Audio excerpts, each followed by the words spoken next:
ایک لمحے کے لیے تصور کیجئے کہ آپ ایک ایسے سمندر کے بیچوں بیچ ہیں جہاں لہریں پہاڑوں جتنی اونچی ہیں، آسمان غصے سے کالا ہو چکا ہے اور آپ کے سامنے ایک ایسی مخلوق کھڑی ہے جس کی ایک آنکھ آپ کے پورے وجود کو نگلنے کے لیے کافی ہے۔ یہ کوئی خواب نہیں، یہ اوڈیسیس کی زندگی کی وہ حقیقت ہے جس نے اسے تاریخ کا سب سے بڑا مسافر بنا دیا۔ آج میں آپ کو اس انسان کی داستان سنا رہا ہوں جس نے دیوتاؤں کی انا کو للکارا، جس نے موت کے سوداگروں کو اپنی عقل سے مات دی اور جو 20 سال تک صرف ایک امید کے سہارے زندہ رہا کہ اسے اپنے گھر کی مٹی کو دوبارہ چھونا ہے۔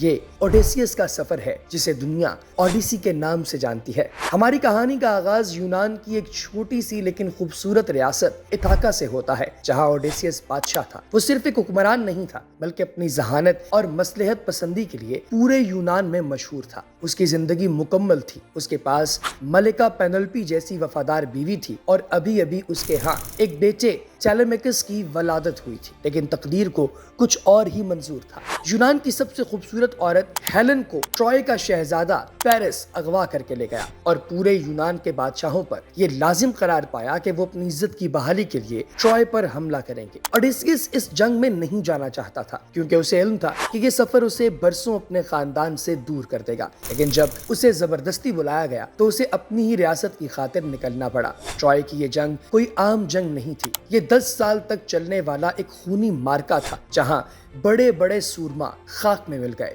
10 سال گزر گئے لیکن ٹروائے کی دیواریں نہ ٹوٹیں۔ یہاں اوڈیسیس نے اپنی زندگی کی سب سے بڑی چال چلی جسے آج ہم ٹروجن ہارس کے نام سے جانتے ہیں۔ اس نے لکڑی کا ایک بہت بڑا گھوڑا بنوایا جس کے پیٹ میں یونانی سپاہی چھپے ہوئے تھے اور خود ساحل سے پیچھے ہٹ گئے۔ ٹروائے کے لوگوں نے اسے دیوتاؤں کا تحفہ سمجھا اور دیواروں کے اندر لے گئے، یعنی شہر کی دیواروں کے اندر، اور پھر اسی رات اس گھوڑے کے پیٹ سے موت نکلی جس نے ٹروائے کو راکھ کے ڈھیر میں بدل دیا۔ ٹروائے فتح ہو چکا تھا، جنگ ختم ہو گئی اور اوڈیسیس نے اپنے 12 جہازوں کے ساتھ واپسی کا سفر شروع کیا، یہ سوچ کر کہ اب چند دنوں میں وہ اپنے بیٹے کو گلے لگا سکے گا، لیکن اسے کیا معلوم تھا کہ اصل جنگ تو اب شروع ہونے والی ہے۔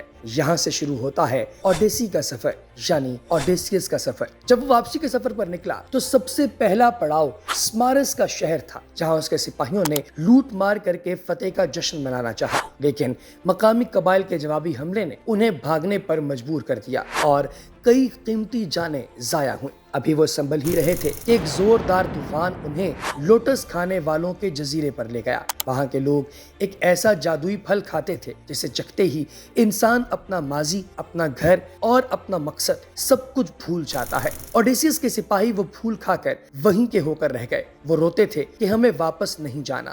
یہاں اوڈیسیس نے ایک سخت لیڈر کا روپ دھارا اور انہیں زنجیروں سے جکڑ کر زبردستی جہاز پر لایا گیا۔ یہ ہمیں سکھاتا ہے کہ بعض اوقات زندگی کی رنگینیاں آپ کو آپ کی منزل سے بھٹکانے کی کوشش کرتی ہیں، لیکن آپ کو اپنی سمت یاد رکھنی ہوتی ہے۔ اگلی آزمائش سب سے خوفناک تھی۔ وہ سائیکلوپس یعنی ایک آنکھ والے دیووں کے جزیرے پر پہنچا۔ اوڈیسیس تجسس میں اپنے ساتھیوں کے ساتھ ایک غار میں داخل ہوا جہاں پولی فیمس نامی دیو رہتا تھا۔ اس دیو نے غار کا منہ ایک عظیم چٹان سے بند کر دیا اور اوڈیسیس کے 2 ساتھیوں کو کچا چبا گیا۔ موت سامنے کھڑی تھی لیکن اوڈیسیس نے اسے اپنی آنکھوں میں آنکھیں ڈال کر دیکھا۔ اس نے دیو کو شراب پلائی اور جب دیو نے اس کا نام پوچھا تو اوڈیسیس نے مکاری سے کہا کہ میرا نام کوئی نہیں یعنی نو بڈی ہے۔ جب دیو نشے میں سو گیا تو انہوں نے ایک جلتی ہوئی لکڑی سے اس کی واحد آنکھ پھوڑ دی۔ دیو درد سے چلایا، مجھے کوئی نہیں نے اندھا کر دیا۔ اس کے چیخنے پر دوسرے دیو غار کے باہر آئے لیکن یہ سن کر چلے گئے کہ اگر کوئی نہیں ہے تو ہم کیا کریں۔ صبح ہوتے ہی وہ بھیڑوں کے پیٹ کے نیچے چھپ کر غار سے نکل بھاگے، لیکن جب وہ سمندر میں پہنچے تو اوڈیسیس نے فخر سے چلا کر کہا، اے دیو یاد رکھنا تمہیں ایتھاکا کے بادشاہ اوڈیسیس نے اندھا کیا ہے۔ یہی وہ فخر تھا جس نے تباہی کو دعوت دی۔ وہ دیو سمندر کے دیوتا پوسائیڈن کا بیٹا تھا اور اس دن کے بعد سے سمندر اوڈیسیس کا دشمن بن گیا۔ سفر جاری رہا اور وہ ایولس یعنی ہواؤں کے دیوتا کے پاس پہنچے۔ ایولس نے مہربانی کرتے ہوئے تمام مخالف ہوائیں ایک چمڑے کے تھیلے میں بند کر کے اوڈیسیس کو دی اور کہا کہ اسے تب تک نہ کھولنا جب تک تم ساحل پر نہ پہنچ جاؤ۔ 10 دن تک وہ جہاز چلاتے رہے یہاں تک کہ ایتھاکا کا ساحل نظر آنے لگا۔ اوڈیسیس تھکن سے سو گیا لیکن اس کے لالچی ساتھیوں نے سوچا کہ شاید اس تھیلے میں سونا چاندی ہے۔ انہوں نے تھیلا کھولا اور وہ تمام طوفانی ہوائیں ایک ساتھ باہر نکل آئیں جنہوں نے ان کے جہاز کو واپس سمندر کی اتھا گہرائیوں میں دھکیل دیا۔ اب تقدیر انہیں لیسٹروگونینز کے پاس لے گئی۔ لیسٹروگونینز جو ہیں یہ آدم خور دیو تھے۔ انہوں نے پتھر برسا کر اوڈیسیس کے 11 جہاز ڈبو دیے اور سینکڑوں سپاہیوں کو کھا گئے۔ صرف اوڈیسیس کا اپنا جہاز بچا جو جادوگرنی سرسی کے جزیرے پر پہنچا۔ سرسی نے اس کے ساتھیوں کو سور بنا دیا، لیکن اوڈیسیس نے ہرمیز دیوتا کی مدد سے اسے شکست دی اور 1 سال وہاں قیام کیا تاکہ اپنے سفر کا اگلا راستہ جان سکے۔ سرسی نے اسے بتایا کہ اگر تم گھر جانا چاہتے ہو تو تمہیں مردوں کی دنیا یعنی انڈر ورلڈ جانا ہوگا اور مردوں کی دنیا کے نابینا پیغمبر سے راستہ پوچھنا ہوگا۔ ذرا تصور کریں، ایک زندہ انسان مردوں کی بستی میں اتر رہا ہے جہاں چاروں طرف روحیں بھٹک رہی ہیں۔ وہاں اوڈیسیس اپنی ماں کی روح سے ملا جو اس کے غم میں فوت ہو چکی تھی اور اپنے ان ساتھیوں سے ملا جو ٹرائے کی جنگ میں مارے گئے تھے۔ وہاں اسے خبردار کیا گیا کہ آگے تمہارا واسطہ سائرن سے پڑے گا، وہ خوبصورت عورتیں جو اپنی آواز سے ملاحوں کو خودکشی پر مجبور کر دیتی ہیں۔ اوڈیسیس نے اپنے ساتھیوں کے کانوں میں موم بھر دیا اور خود کو جہاز کے مستول سے بندھوا لیا تاکہ وہ مسحور کن گیت سن سکے لیکن موت کی آغوش میں نہ جائے۔ اس کے بعد اسے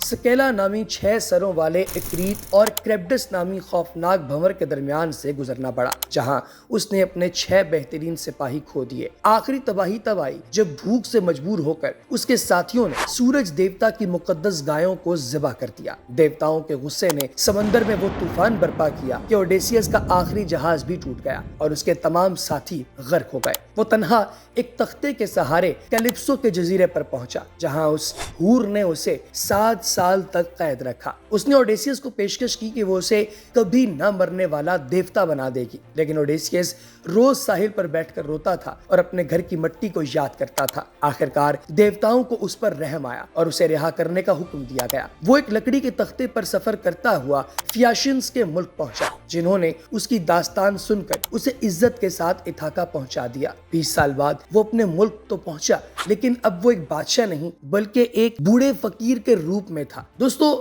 جو عقل و دانش کی دیوتا ہے، جو رانی ہے، جو گاڈس ہے جس کا نام ہے اتھینا، اس نے اسے ایک فقیر کا روپ دیا۔ اس کے محل پر غاصب شہزادوں نے قبضہ کر رکھا تھا جو اس کی بیوی کو شادی پر مجبور کر رہے تھے۔ اوڈیسیس نے خاموشی سے اپنے بیٹے کے ساتھ مل کر ایک منصوبہ بنایا۔ پینلوپی نے اعلان کیا کہ جو اوڈیسیس کی پرانی کمان سے 12 کلہاڑیوں کے سوراخوں سے تیر گزارے گا وہ اس سے شادی کرے گی۔ تمام شہزادے ناکام ہو گئے لیکن جب اس بوڑھے بھکاری نے کمان اٹھائی تو پورے محل میں سناٹا چھا گیا۔ اس نے ایک ہی تیر میں نشانہ پورا کیا اور پھر اپنے چیتڑے اتار کر اپنا اصلی روپ دکھا دیا۔ اس دن اتھاکا کی زمین غاصبوں کے خون سے نہا گئی اور 20 سال کا طویل انتظار ایک عظیم ملاپ پر ختم ہوا۔ اوڈیسیس کی یہ کہانی ہمیں سکھاتی ہے کہ چاہے دنیا بھر کی طاقتیں آپ کے خلاف ہو جائیں، اگر آپ کے ارادے ہمالیہ جیسے بلند ہیں اور آپ کی نیت میں سچائی ہے تو آپ کا گھر اور آپ کی منزل آپ کا انتظار کر رہے ہوتے ہیں۔ دوستو، اس پر بہت جلد ایک فلم آنے والی ہے جس کا نام ہے اوڈیسی اور یہ فلم پاکستان سمیت پوری دنیا میں ریلیز کی جائے گی۔ یہ فلم بنانے والے ہیں کرسٹوفر نولن جو کہ بہت بڑے ڈائریکٹر ہیں اور دیکھتے ہیں کہ اس فلم کے اندر وہ کیا لے کر آتے ہیں۔